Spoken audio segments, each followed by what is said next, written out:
Hey, Jonathan Clee here with Perception. We are here again in June, the end of June, so June part two in our year of fundraising. This is an e-course that we're doing every 2 weeks of the year, delivering you 14 new ideas to help you, encourage you, give you some ideas to help you be creative as you're trying to grow and fund your organization. And also just be really relational with your donors. Just remembering that we're not trying to be manipulative. We're trying to be relational. Our donors aren't dollar signs. We know that we need others, and others want to be a part of something bigger than themselves. So we want to do things that bring them alongside of us. So our first part, our June part one, was all event-based ideas to just be creative over the summer and give you just tons of ideas for different types of fundraiser events you could do. June part two is meant to be truly more relational.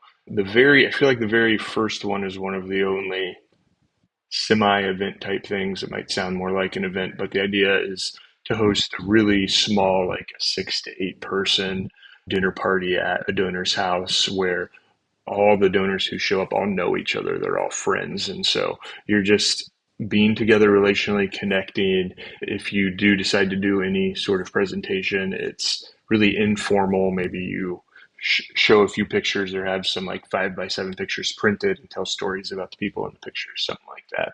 So it's just meant to be a time to connect each other in an inviting type summary setting that people want to do over the summer where they don't really want to commit to something bigger in that season. The coffee or lunch meetings, I personally like I am raising money for our own organization for perception funding to exist. And so I'm not just teaching fundraising, I'm also doing it. So I'm seeing what works.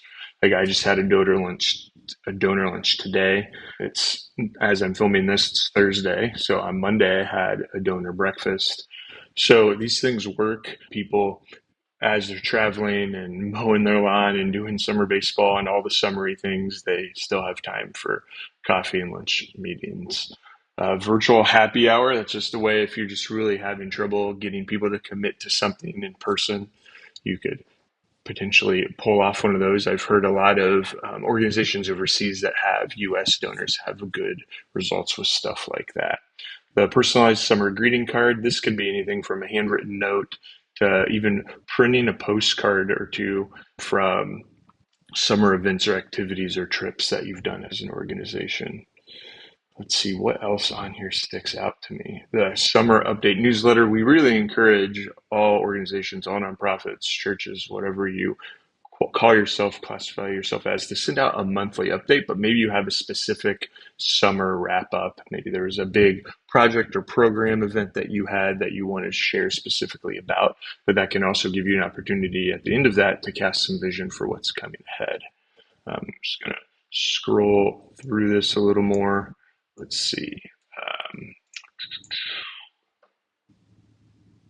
Share personal stories, send video messages. I feel like those two are kind of an always thing that, at least in these videos for the year fundraising e-course, I'm always talking about these ideas. So in all formats, whether you're in person with someone, whether you're sending a letter, you're sending emails, you're sending text messages, making social media posts, doing it in the form of a story, telling sort of what's going on in those stories and those pictures and stuff.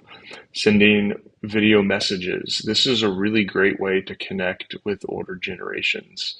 Is just if you haven't seen someone in a while, you can't get something scheduled, just sending them like a 30-second video and a text message, just giving them a quick update, maybe something recently just was really cool that happened and you feel like God was involved, or just something you've been hoping for, praying for a long time. You just want to share and thank that donor for giving.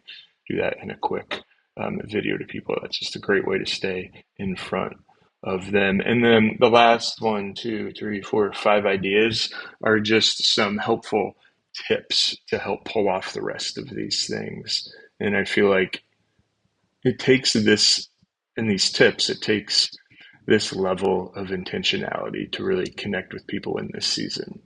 We really wanted to focus on summer in this way because June, July, and August are the worst fundraising months of the year.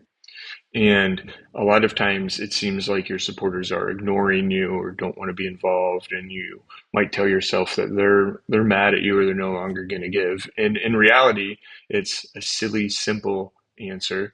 And it's that they're mowing their yard or they're at a kid's baseball game or they're on a family vacation. And so they still want to support you. They're still excited about what you're doing. They're just doing something else right now. And so just encouraging you to have a really intentional plan to maybe help engage them better, but also don't feel bad about reaching out a few weeks later if they didn't respond to the first communication.